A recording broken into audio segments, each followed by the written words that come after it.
বর্তমান সরকার রাজ্যের সাধারণ জনগণের সুবিধার্থে কাজ করে না।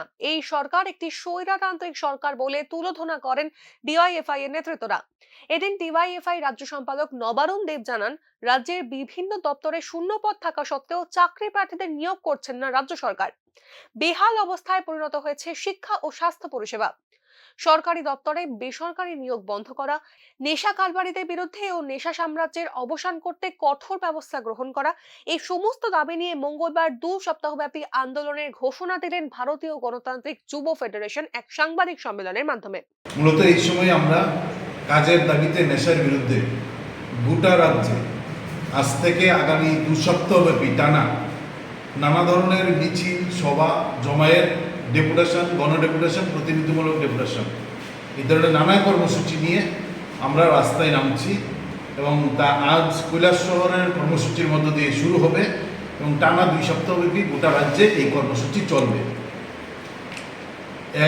এই কাজের প্রশ্নে আমরা শিক্ষা, স্বাস্থ্য এবং বিদ্যুৎ, এই 3টা ক্ষেত্রে যে বেহাল অবস্থা গোটা রাজ্যে, তার হাল ফেরানোর দাবি আমরা জানাচ্ছি।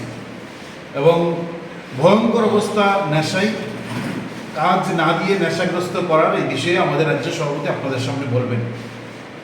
শিক্ষার প্রশ্নে আমরা দেখেছি যে পরিকল্পিতভাবে আমাদের এই ডাবল ইঞ্জিনের সরকার শিক্ষাকে ধ্বংস করে দেওয়ার দায়িত্ব তারা নিয়েছেন এবং পরিকল্পিতভাবে সরকারি সিদ্ধান্ত নিয়ে শিক্ষাকে শেষ করছেন এবং সমাজের মেরুদণ্ডটাকে ধ্বংস করে দেওয়ার এই পরিকল্পনা তারা নিয়েছেন। একই অবস্থা স্বাস্থ্যক্ষেত্রে, ন্যূনতম পরিষেবা নেই। আগরতলা রাজ্যের প্রধান হাসপাতাল জিবি থেকে PHC, primary health centre, GB থেকে পিএইচসি পর্যন্ত মিনিমাম পরিষেবা দেওয়ার জন্য যে ডাক্তার, নার্স, স্বাস্থ্যকর্মীর দরকার, গত 6 বছর ধরে তার প্রায় নিয়োগ বন্ধ।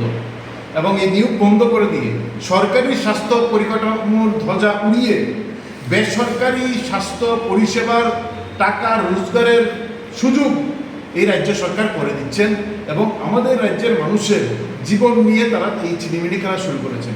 এদিনের এই সাংবাদিক সম্মেলনে ডিওয়াইএফআই রাজ্য সম্পাদক নবারুণ দেব ছাড়াও উপস্থিত ছিলেন রাজ্য সভাপতি পলাশ ভৌমিক, রাজ্য কমিটির সদস্য সঞ্জয় দাস সহ অন্যান্যরা। Bureau report, news now.